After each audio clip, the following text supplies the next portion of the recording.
Hi, I'm Candace, 31, female, and my best friend Brittany, 32, female, is awesome. We've been inseparable for over 7 years now. We met through mutual friends, and it was like we'd been besties forever. Over time, our husbands, Brad, 35, male, and Charlie, 32, male, have gotten really close too.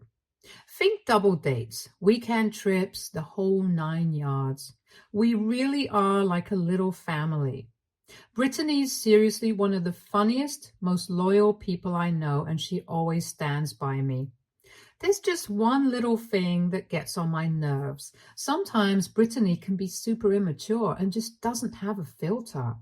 It's not that she means to be hurtful, but she can be totally oblivious to how her words affect people. I remember that time my sister was going through a messy divorce. Well, Brittany decided then would be the perfect moment to crack jokes about marriage. I tried hinting for her to chill, but she just kept going. It was super awkward and insensitive. Charlie was laid off last year, and it was a really rough patch for him. We were out at dinner with Brittany and Brad, and she kept bringing up how great Brad's new promotion was. I could tell Charlie was uncomfortable, but she was clueless. My mom has always been a little self-conscious about her weight. During a girls' trip last summer, Brittany made this offhand comment about my mom needing to lay off the desserts. I mean, it was out of nowhere and totally unnecessary. Another time, we were hanging out at a party, and one of our mutual friends confided in us that she was pregnant but nervous to tell her family. Brittany immediately blurted out, "Congratulations!" in front of everyone. Our friend was mortified. Just last week, I was super stressed about a presentation at work. Brittany's response was to tease me about being a nervous wreck, even when I asked her to stop. I get that she was trying to lighten the mood, but it didn't help the situation at all. I always used to think that Brittany's heart was in the right place. And like I said, we really are super close. We've been on some truly amazing adventures together. That weekend trip to Napa, the epic cabin getaway for Brad's birthday. We've created so many ridiculous inside jokes that no one else would understand. We're there for each other through the good and the bad, even the times when Brittany's obliviousness makes me tear my hair out a little bit. I guess that's just the way our friendship worked. But on top of that, Brittany also loves to pull what she thinks are harmless pranks. She'll say or do something totally inappropriate and then backpedal with just kidding, or it was a joke, relax. During Sarah's bachelorette party, we were all having a blast until Brittany decided to make this super loud, embarrassing toast about Sarah's exes. Okay, maybe a little funny in the right context, but that was not the time or place. Sarah ended up in tears. We were at the grocery store once, and there was a little old lady struggling to reach something on the top shelf. Instead of helping, Brittany decides it's the perfect time to loudly whisper to Brad about how short the lady is. She thought it was hilarious, but I was mortified. One time at dinner, Charlie was opening up about his anxiety, something really personal for him. Instead of being supportive, Brittany interrupts him to make this off-color joke about how anxiety is just a joke and people should get over it. It totally derailed the conversation and made Charlie shut down. We were hanging out by the pool last summer, and Brittany, out of nowhere, decided to prank me by splashing me with a huge bucket of ice water. I was wearing a new dress and had just finished my makeup. It wasn't funny, just annoying. The worst was when Brad's dad passed away. At the funeral, of all places, Brittany thought it would be a good idea to lighten the mood by telling a totally crude joke. It was so awkward and disrespectful. A few months ago, I found out that Brittany was pregnant. Now, don't get me wrong, I was super happy for her and Brad. But then she hits me with, "Don't worry, it'll happen for you soon, too." The thing is, Charlie and I have been trying to have a baby for over 2 years now. It's been this whole roller coaster of hope, disappointment, and trying to stay positive. Every month feels like a gut punch when it doesn't work out. At first, I tried to brush it off, but now it's getting harder. Seeing all these pregnancy announcements and baby photos on social media can be a real downer, especially because we're keeping our struggles pretty private. Honestly, I try not to let jealousy get the better of me. Brittany is my best friend and I want to be genuinely excited for her. Still, sometimes it stings. After she told me about the pregnancy, I remember going home and just feeling this wave of sadness and frustration. I know Brittany didn't mean anything by her comment, but at that moment, it felt a little insensitive. Luckily, I've got Charlie. We've always been open with each other about the baby stuff, and he's so incredibly supportive. He reminds me that our journey is our own, and we can't compare ourselves to anyone else. Sometimes we laugh about it, sometimes we cry about it, but we always get through those rough patches together. I know that eventually it will be our turn. Until then, I'm going to focus on giving my bestie all the love and support she deserves during her pregnancy, even if it brings up some complicated emotions for me. And that's exactly what I did. I was there for Brittany every step of the way.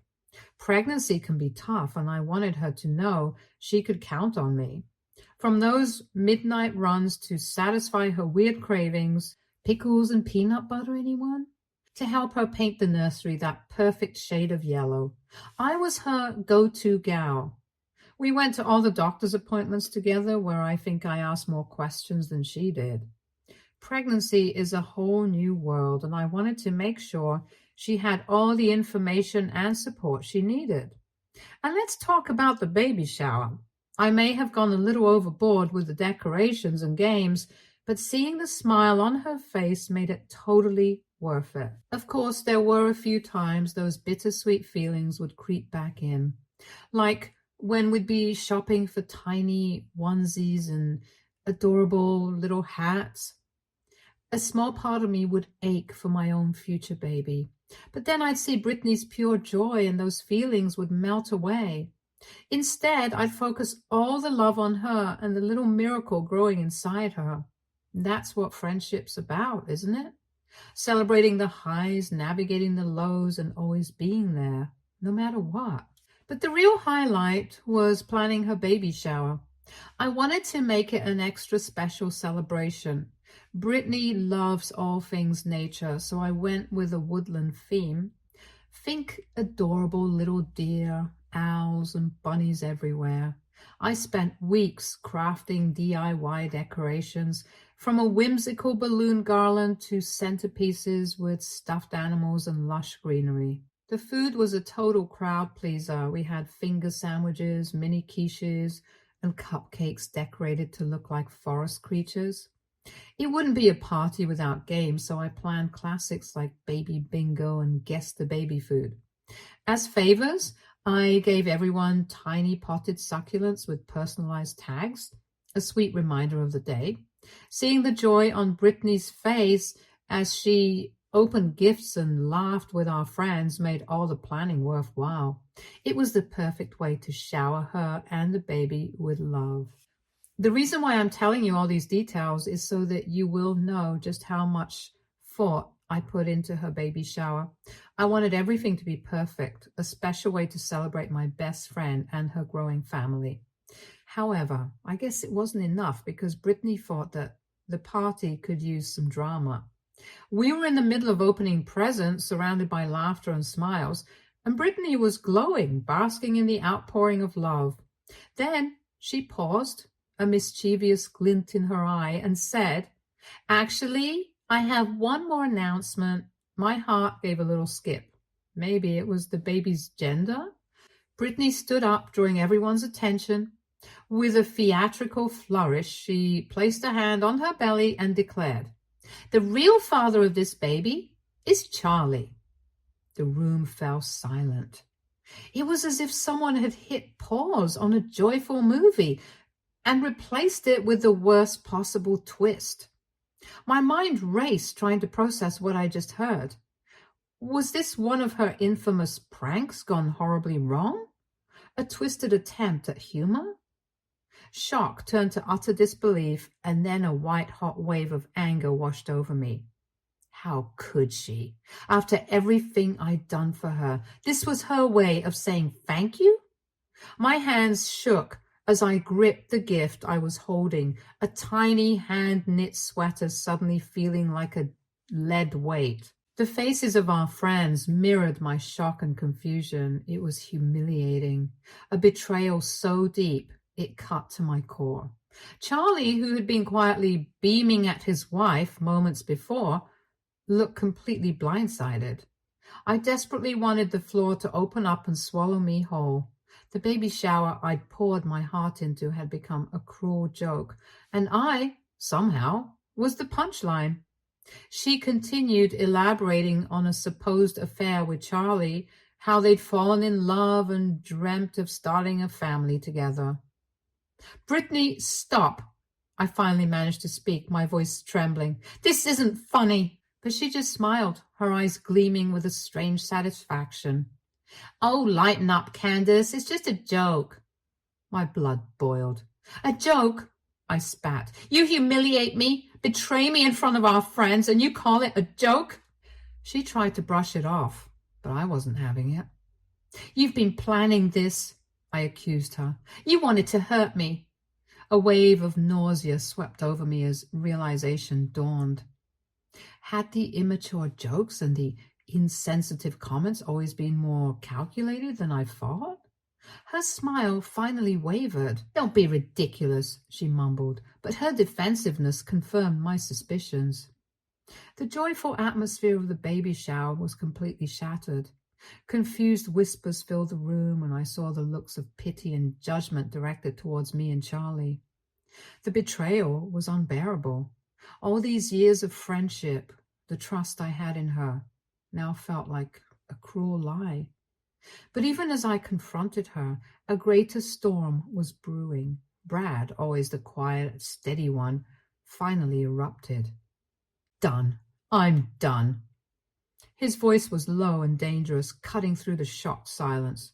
I've had enough of your jokes, your lies, the way you constantly put everyone else down just to make yourself feel better. Brittany's smug mask crumbled. Brad, it was just a joke. Don't be so dramatic, he scoffed. This isn't a joke. This is who you are, Brittany. You're always looking for some twisted form of attention, even if it means hurting the people who love you. Tears welled in his eyes, a mix of anger and hurt. I can't do this anymore, he said, his voice thick. Brittany sputtered, trying to find words, but Brad simply turned and walked away. The sound of the front door slamming shut echoed through the house. The party was over, not with laughter and well wishes, but with the shattering of illusions and the weight of unspoken truths hanging heavy in the air. My heart ached for Brad, for the years he must have endured. Deep down, even amidst my own pain and confusion, a tiny voice whispered if maybe, just maybe, there was a warped sense of justice in all this chaos. As Brad stormed out, the dam finally broke. Brittany collapsed into a sobbing heap, her cries echoing through the now deserted room. I told the remaining guests to leave, offering mumbled apologies for the abrupt end to the celebration. Once we were alone, Brittany's despair turned to rage. She hurled a half-open gift across the room, the delicate wrapping paper tearing. How could he do this to me? She wailed. Maybe, I began cautiously, maybe he's just tired of your pranks. Maybe the joke about your baby's father was the straw that broke the camel's back. My voice, initially hesitant, gained strength. Years of suppressed frustration poured out.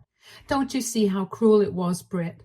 Charlie and I, we've been struggling, and you know that. Yet you still made that your big joke. The accusations hung in the air. I recounted past incidents, the time she'd mimicked Melissa's stutter, the weighty comments directed at my mom, and the constant need to be the center of attention no matter the cost.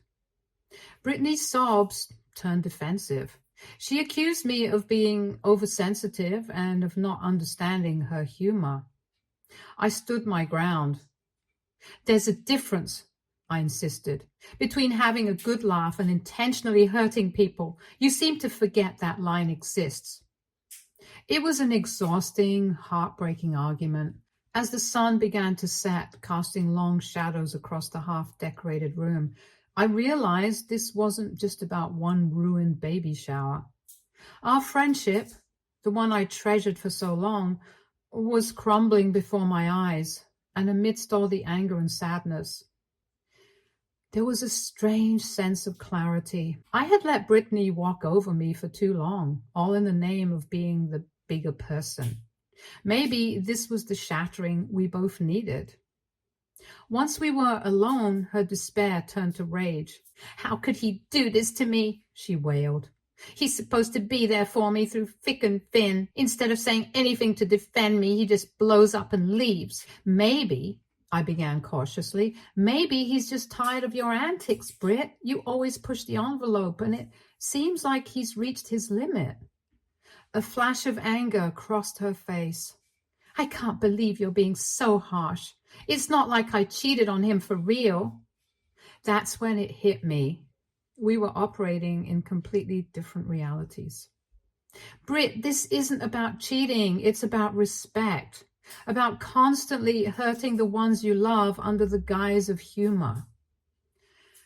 She bristled, shifting the blame.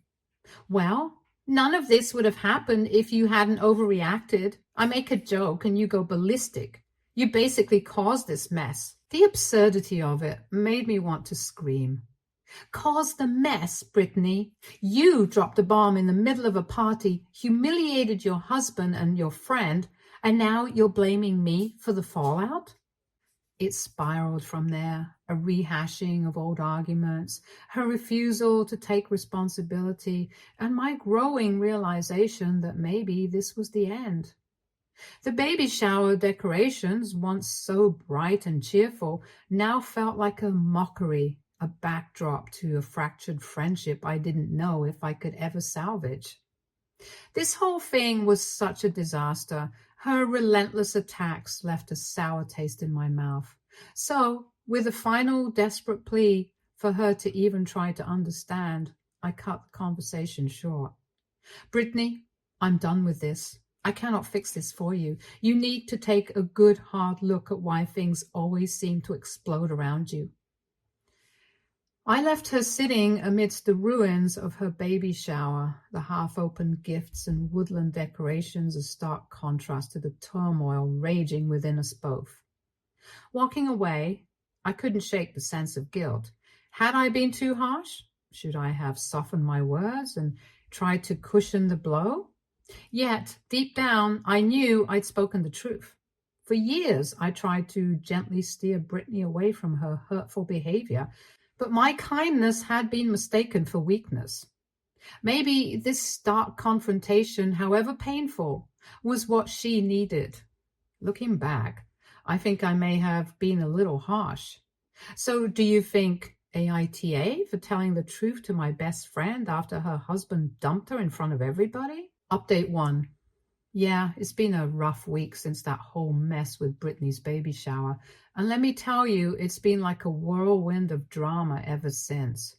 See, Brittany, her mom, and a bunch of our mutual friends have been blowing up my phone nonstop, trying to guilt trip me into feeling bad about what went down. They keep calling me and leaving these voicemails telling me how much of a jerk I am for supposedly ruining Brittany's special day. They say things like, "You should have been more understanding, Candace. Brittany's pregnant, her hormones are all over the place, and you should have cut her some slack." But you know what? I'm not buying it. Because here's the thing, Britney's behavior wasn't just a one-time thing brought on by pregnancy hormones. She's been pulling this kind of crap for a long time now, and I'm just not willing to put up with it anymore. The voicemails they leave are just dripping with passive aggressiveness. It's like they're trying to make me feel guilty for standing up for myself and calling out Britney's unacceptable behavior. But I refuse to be manipulated into thinking I did something wrong when all I did was stand up for myself. In one voicemail, Britney's mom even had the nerve to say, "You're supposed to be her friend, Candace. Friends don't treat each other like this." But you know what? Friends also don't lie and spread hurtful rumors about each other. Yet that's exactly what Britney did to me. It's like they're all trying to gaslight me into thinking I'm the bad guy here, when in reality, all I did was set some boundaries and stand up for myself. And you know what? I'm proud of myself for doing it. But still, hearing those hurtful voicemails day after day takes its toll. It's like a constant reminder of the drama and negativity that Britney brings into my life. And honestly, I'm just so over it. So yeah, I may have ruffled some feathers by calling out Britney's behavior, but you know what? I'd rather be true to myself and stand up for what's right than bend over backwards trying to please someone who clearly doesn't respect me. At the end of the day, I know I did the right thing by standing up for myself, and no amount of guilt-tripping voicemails is going to change that. So they can keep calling and leaving their messages, but I'm not going to let it get to me. I'm done playing their games. Yeah, things got a bit awkward at work after the whole baby shower debacle, especially since Britney and I worked together. I tried my best to steer clear of her in the office, hoping to avoid any further drama, and for a while it seemed like she was doing the same, keeping her distance to avoid causing a scene in front of our co-workers. But then one day, as I was heading to my car in the parking lot, she cornered me out of nowhere. She had this look of desperation in her eyes, like she was about to burst into tears at any moment. She started asking me why I was doing this to her, why I was being so cold and distant, and she kept saying how much she needed me right now. I'll admit, it tugged at my heartstrings a little to see her like that. I mean, despite everything that had happened, she was still my friend, and it hurt to see her in such distress. But at the same time, I couldn't ignore the fact that she had really crossed a line with her behavior. So I mustered up all the courage I had and told her straight up that I didn't want to be near her at that moment. I needed some space to process everything that had happened, and I wasn't ready to just sweep it all under the rug and pretend like nothing had happened. I told her that if and when I felt ready to talk to her again, I would reach out to her. She didn't take it well, to say the least. She started yelling at me, accusing me of being a terrible friend and abandoning her when she needed me the most. But I knew I had to stick to my guns and prioritize my own mental and emotional well-being. So, without another word, I turned on my heels and walked away, leaving her standing there in the parking lot, still yelling after me. It was tough, I won't lie, but sometimes you have to put yourself first and do what's best for you, even if it means hurting someone else in the process. And as I drove away, I couldn't help but feel a sense of relief wash over me.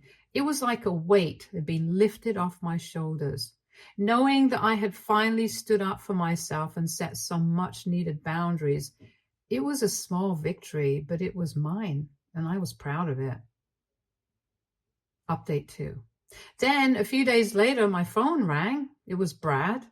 He asked if he could meet Charlie and me for dinner, saying there were things he needed to tell us.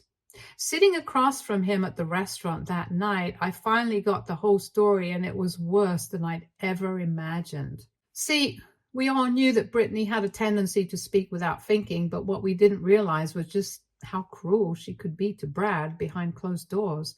It was like peeling back the layers of an onion. The more we talked, the more we uncovered about their relationship. One instance that really stuck with me was when Brad opened up about how Britney would constantly belittle him in front of their friends. She'd make snide remarks about his job, his hobbies, even his appearance, all under the guise of joking, but it was anything but funny. It was downright hurtful. Then there was the time when Brittany completely dismissed Brad's feelings during a difficult period at work. Instead of offering him support and encouragement, she brushed off his concerns and told him to suck it up. It was like she didn't even care about his well-being, which is just plain cruel if you ask me. And let's not forget about how Brittany would always find ways to undermine Brad's confidence. Whether it was making backhanded compliments about his abilities or constantly comparing him to other guys, she never missed an opportunity to chip away at his self-esteem. It was like she took pleasure in seeing him doubt himself, which is just messed up. But perhaps the most heartbreaking part was when Brad confided in us about how Brittany would manipulate him emotionally. She'd use guilt trips and ultimatums to get her way, making him feel like he was walking on eggshells around her. It was like he was constantly tiptoeing around her, afraid to set her off, and that's no way to live. As Brad shared more and more about his experiences with Brittany, it became painfully clear that their relationship wasn't as picture perfect as it seemed on the surface. Behind closed doors, there was a whole other side to Brittany, one that was manipulative, controlling, and downright cruel. Listening to Brad's stories was a real wake-up call for all of us. It made us realize just how toxic Brittany's behavior had become and how much it was affecting Brad's mental and emotional well-being. And it also made us realize that something needed to change, and fast. Well, buckle up, because there's more drama from Brittany's end. So get this, he pulls this stunt where she fakes an emergency just to get me to come over to her place. I mean, seriously? Who does that? She calls me up, sounding all panicked and saying she's going into labor and Brad's nowhere to be found. Of course, I freak out and rush over to her place without even thinking twice. I mean, what kind of friend would I be if I didn't go to her aid in a situation like that? But guess what? When I get there, she's totally fine, like not even a hint of labor pains in sight. She just shrugs it off and says, "They were fake contractions."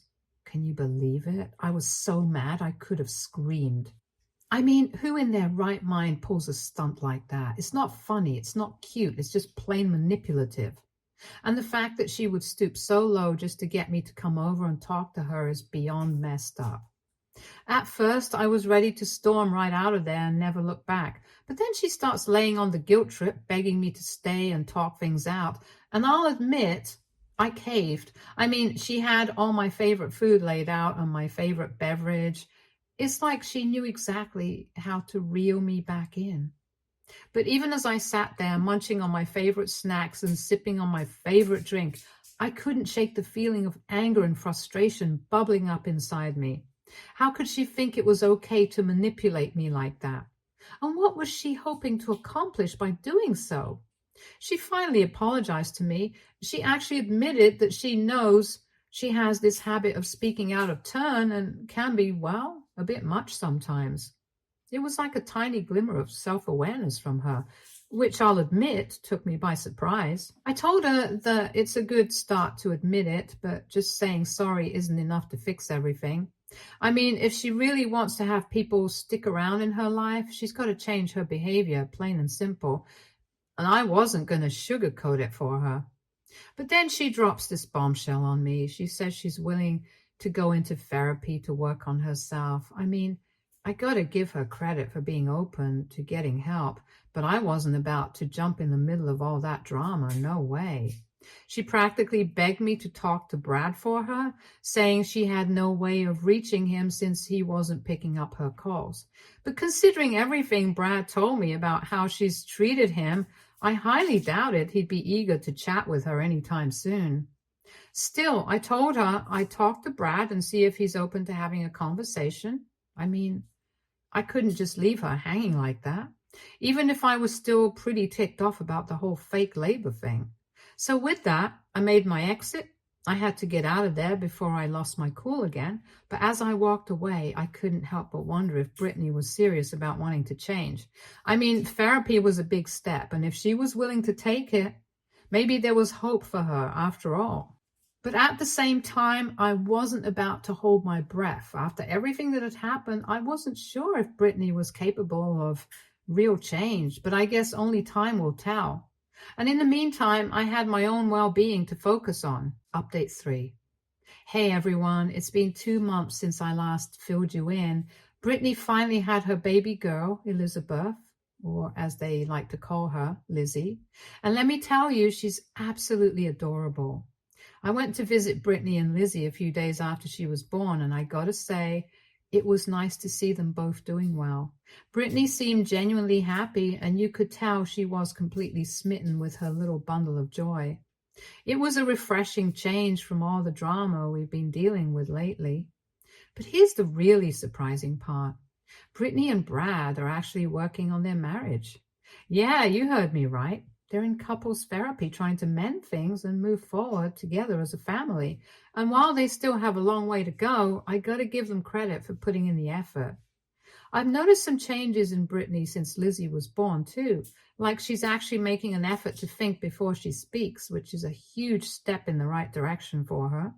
And she's been more mindful of Brad's feelings too, which is definitely a good sign. For instance, the other day I saw her bite her tongue when Brad was talking about something he was passionate about instead of cutting him off like she usually does.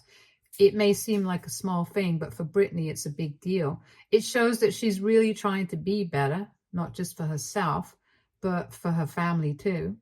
And get this, she's been making an effort to communicate more openly and honestly with Brad, which is something they've struggled with in the past. I mean, they're not exactly having heart-to-heart chats over candlelit dinners just yet, but they're taking baby steps in the right direction, and that's what counts. I think becoming a mom has really changed Brittany in a lot of ways. It's like having Lizzie has given her a new perspective on life and made her realize what's truly important. And while she's still got a way to go, it's optimistic that she's on the right path. Of course, only time will tell if Brittany can truly turn things around and be the partner and mom that Brad and Lizzie deserve. But for now, I'm just happy to see them making progress and moving forward together as a family. Who knows, maybe there's hope for them yet. Stay tuned for more stories from Argo Relationships.